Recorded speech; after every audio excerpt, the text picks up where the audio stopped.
ఒక అజ్ఞాత శత్రువు ఆసుపత్రిలో నిదానంగా పాకుతోంది. అది శబ్దం చేయదు, కానీ ప్రాణాల మీదకు తెస్తుంది. ఆరోగ్యం కోసం వచ్చిన ఆసుపత్రులే ఇప్పుడు ప్రమాదానికి కేంద్రాలవుతున్నాయి. చికిత్స కోసం వాడే పరికరాలే ఇప్పుడు డేంజర్కు దారులుగా మారుతున్నాయి. ఇది ఏ సాధారణ వైరస్ కాదు. మందులకు స్పందించదు, శానిటైజ్ చేసినా లొంగదు. అది ఒక్కసారి శరీరంలోకి చొచ్చుకుందంటే కాళ్ల నుంచి మెదడు వరకు ప్రయాణిస్తుంది. ముఖ్యంగా అప్పటికి ఆరోగ్య సమస్యలున్న వారిని టార్గెట్ చేస్తోంది. అమెరికాలో ప్రారంభమైన ఈ ప్రమాదం ఇప్పుడు రోజురోజుకు పెరుగుతూ ప్రపంచాన్ని ఆందోళనలోకి నెట్టేస్తోంది.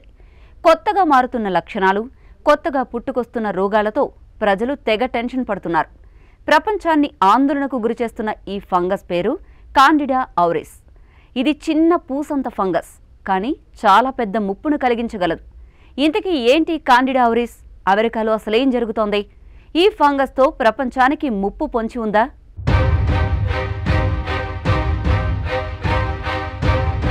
కాండిడా ఆవరిస్ ఫంగస్ అనేది సాధారణంగా మన చర్మంపై లేదా శరీరంలోని తేమ ఉన్న ప్రాంతాల్లో పెరుగుతుంది.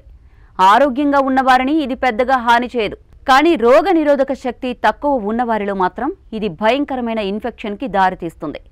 రక్తనాళాలు, ఊపిరితిత్తులు, మెదడు లాంటి ముఖ్యమైన అవయవాలను అది టార్గెట్ చేస్తుంది. అన్నింటికంటే విచిత్రమైన విషయం ఏంటంటే ఇది ఎక్కువగా వ్యాపించేది ఆసుపత్రుల్లోనే.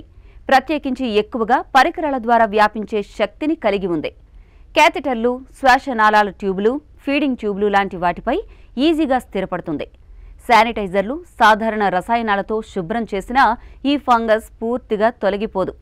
అందుకే దీన్ని ఇతర ఫంగస్ల కంటే ప్రమాదకరంగా చెబుతారు సైంటిస్టులు.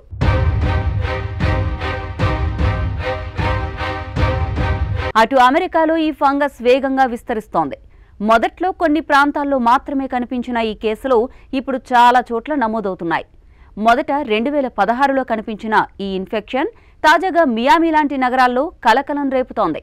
4 ఏళ్ల వ్యవధిలో కేసులు 5 నుంచి 115కి పెరగడం టెన్షన్ను కలిగిస్తోంది.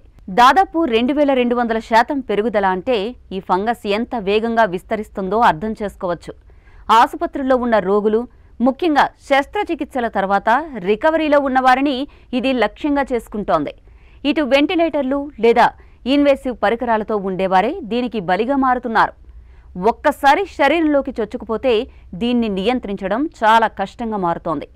అటు కేవలం ఒక ప్రాంతానికే పరిమితం అవ్వకుండా దేశం మొత్తానికి ఈ కేసులు వ్యాపిస్తున్న తీరు భయాన్ని రేపుతున్నాయి.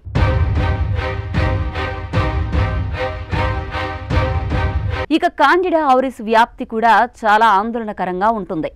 ఇది ఆసుపత్రి గదిలోకి ఒక్కసారి ప్రవేశిస్తే అక్కడి నుంచి బయటకు వెళ్లడం చాలా కష్టం.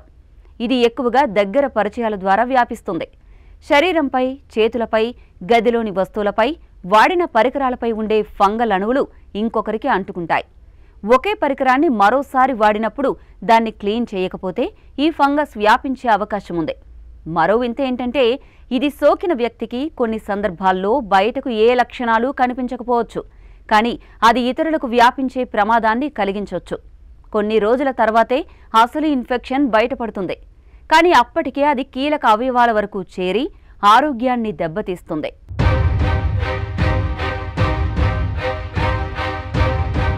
ఇలాంటి ప్రమాదానికి చికిత్స ఉండదంటేనే భయం వేస్తోంది.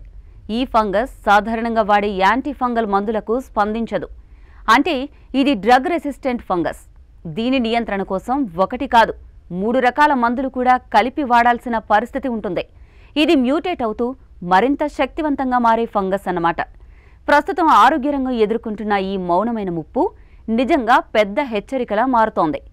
జాగ్రత్తలు, పరిశుభ్రత, వేగంగా గుర్తించడం లాంటివి మాత్రమే మన దగ్గర ఉన్న ఏకైక ఆయుధాలు. ఇటు ఇండియాలో కొన్ని రాష్ట్రాల్లో ఇప్పటికీ కాండిడా ఆవరిస్ కేసులు కనిపించాయి, కానీ అవి అతి తక్కువ స్థాయిలో ఉన్నాయని నిపుణులు చెబుతున్నారు. అయినా కూడా భారత్లోని ప్రభుత్వ ఆసుపత్రుల పరిస్థితి, పరికరాల శుభ్రత పరిస్థితి పరిగణలోకి తీసుకుంటే దీని వ్యాప్తికి అవకాశాలు ఎక్కువనే చెప్పాలి. ఇప్పటికే ఇండియా ఎన్నో మహమ్మారులను చూసింది.